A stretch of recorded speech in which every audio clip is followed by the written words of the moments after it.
Alright guys, first video, first time ever uploading on YouTube, and the reason why I'm uploading is because I feel like this thing that happened has lit a big enough fire in me of passion and anger and rage, honestly, that I feel the need to make a video in the middle of the night. It's about 11 p.m. I've been following this drama now since Creator Clash 1, the first one. And I had zero intention of watching the original Creator Clash. Every single person who appeared on the lineup was either completely irrelevant to me, or I had no idea who they were, and I've literally never heard their name before used anywhere on the website. Like, I'm not even joking.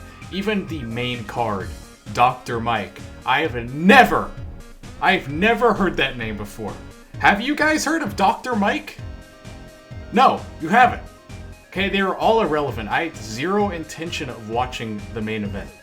But what drew me to the event, and you know, what really interested me and actually made me watch it in its entirety, was the inclusion of Sam Hyde's boxing apprentice. I've been a fan of Sam Hyde and MDE now for a few years now. You could say a while, as you know, you can tell by my crime beanie MDE merchandise. And the overall tension between Sam Hyde and Ian since the original conception of the documentary, and the plethora of other MDE fans, really carried the entire original event for me and made it so much more interesting. What matchup are you most excited for? I think the Harley Mortensen one, definitely. We do it for Sam. Yeah, But show the folks. that part's gonna come a bit later. Yeah, we got the You like guys Trojan horses coming in. It was sad enough to see once a legendary content creator that everybody in the genre had reverence over become just a complete husk of himself once he started like pandering to the Blue Army woke mob and started making like super mediocre docu-style like just shit content that was like pity pieces about retarded autistic people, you know, like it was very strange. And then to see him like turn around and try to make like a pity piece on Sam Hyde, you know, like all of the previous documentaries are about retarded autistic people, or you know, people who are worthy of your pity, and to try to make him a hit piece. And then to see it like completely backfire and just make him look like a totally out of touch vindictive moron was all the more embarrassing to see. I got secondhand humiliation from that. It was unreal seeing after Sam Hyde released his version of the documentary, which was before Ian released his version with the whole like autistic ass like meta irony circle that was autistically analyzing Sam's sense of humor. He doesn't even seem like the same person in this documentary. Like, I'm sure you've all seen the documentary. All of his wittiness and edginess and personality and just his identity and everything that made him him, everything that made him legendary, was just seemingly completely gone. And he just turned into this weird man-child vindictive weirdo that tried to like make Sam have the worst optics possible because he had this like weird grudge against him. I don't even think it was just about the copyright strike from, you know, the email he sent him like fucking 9 years ago. I think I went deeper, and I think it probably had to do with Sam Hyde kind of representing the antithesis of where he stands politically now, because he got kind of indoctrinated into the blue woke mob, you know? And Sam Hyde kind of represents the complete opposite of that. Like, as Sam Hyde put it, he's kind of like a little bit the poster boy of 4chan, you know, and the alt-right, and all of the people that were basically calling Ian cucks when that whole OnlyFans drama, you know, happened back in 2020. I think he took all of that rage and just anger and tried to like kind of pinpoint it into like a personification, and the entirety of 4chan and edgy commentary people and everyone who was calling him a cuck, he kind of personified it into Sam Hyde and kind of tried to like pull the pants down on him and to show all those people like, hey, look, your leader, your poster boy, I'm humiliating him and I'm making him look like a pitiful, retarded, autistic fool like the other people in my last documentaries. I'm not a cuck. I'm actually still cool now. I'm just like 2016 IDubbbz. Nothing's changed. I'm still the puppet master. He even said to one of my crew members, overheard him saying during the shoot, he said, I'm usually the puppet master in these types of situations. Which is just like, it's just like a mentally sick thing to say. Wait, are you serious? Yeah. Yes. He said, I'm usually the puppet man. That's like a sociopathic way to see the world. All the interactions you have are puppeteering. It was completely embarrassing. Yeah, he just doesn't even seem like the same person at all in this documentary. Like all of the things I described, all of like the wittiness and edginess that made IDubbbz and made him famous was completely gone, and he kind of like his ideology and his identity like completely bended to the whims of the ever-changing socio-political climate, you know? When it became convenient to change, he changed. And people like Ian, like, you know, H3H3 and other people who have changed, like these people who have changed, these content creators who have gotten blue-pilled or who've gotten woke or SJW'd, all these people that were like the poster children of the edgy commentary genre of like the golden glory days of 2016 and 2017, all of these people, or at least a lot of them, seem to have like completely changed. That's what people keep on saying, but I don't think they've changed at all. I mean, these people were fucking legendary. These people, like, seeing Ian roll around in the sewer and like shoving pickles up his ass, or he was like rubbing them on the sewer walls and shit, and like making super concise, like razor sharp criticisms against other content creators that everybody had a problem with. And like H3H3 making like just like generally funny shit posts, making fun of like weirdos and children, like what Leafy was doing, you know? That's what made them legendary, and that's what made YouTube, you know? That's what made YouTube. But when it became socially and like politically and especially financially convenient for them, they did a complete 180 ideologically, and they kind of bent to the whims of the social fabric, you could say. People like Ian and H3H3, I don't think they ever changed. They just had like a really keen sense of how to climb the social hierarchy of YouTube optimally, and they adapted to that.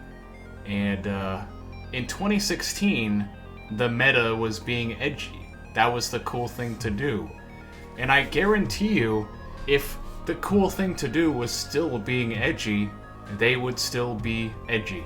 These people like Ian, they claim to have changed for the better and like matured as people and became, you know, fully grown adults, even though, you know, they were fully grown adults just a few years ago in 2016. But they claim to have changed for the better, but like, we all know that if the meta was still to be edgy and push the Overton window, like back in 2016, they'd be the exact same. They don't have a backbone, they don't have a spine, they're not individuals, they are substanceless. They just bend to the whims and the winds of whatever the social climate is. Whatever the direction the status quo leans, they lean that way. They do not think for themselves. They're just shadow people. They just are just husks for ideology and opinion. They also claim it was like a different time back then. It was a different time back then, for sure. I don't think it's fair to say it was that different. It was just, I think I was different, for sure. Well, I think people have the same problem with me. Is it the same have a problem with you? Yeah. Is that we both used to be like edgy comedians and we were a part of the larger commentary community. And as we've aged, we've realized that, you know, you want to conduct yourself differently. Like, almost like the idea of bigotry and racial awareness didn't exist before 2016. No, you guys were fully grown adults and you knew what you were doing. The idea of racism still existed in 2016. Okay? You're basically just admitting that you have zero backbone. That's what you're admitting. You're admitting that you have zero backbone. I would have completely ignored Creator Clash 2 and paid no mind to it if it weren't for Sam Hyde trading yet another fighter. And Sam Hyde and the MDE fanbase have contributed to my hype towards the event for a second time now. So, I mean, Sam Hyde has been a huge asset for the event in general, whether Ian or Anissa wants to believe it or not. I think people like Ian and his girlfriend really don't care about charity whatsoever. Like, you saw this in the original Creator Clash where they barred Sam Hyde from the event completely without even a heads up. They didn't even give him like a text message or a phone call or anything. They waited till he flew all the way across the country with him and his friends, the MDE crew. And then when he steps foot inside the event, Ian greeted him personally and told him he's too much of a risk. And keep in mind, Sam bought like $12,000 worth of tickets.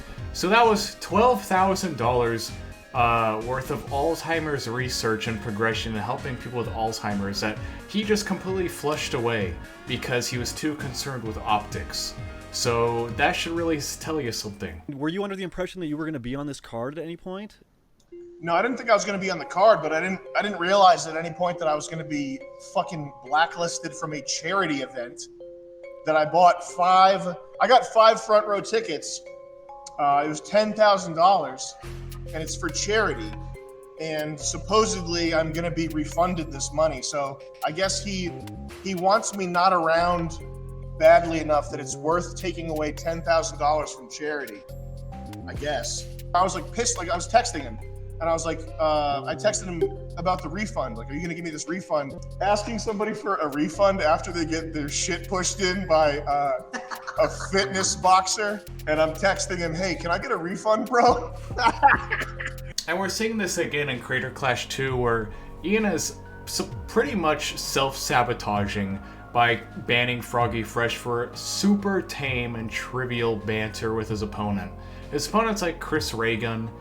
And I've never really watched him that much. I mean, I've seen his face, but I've never really was a big Chris Reagan fan. But there's this joke where Chris Reagan and IDubbbz' girlfriend Anissa did a podcast, and people who watched the podcast joked about like them having a romantic relationship and them having sexual tension.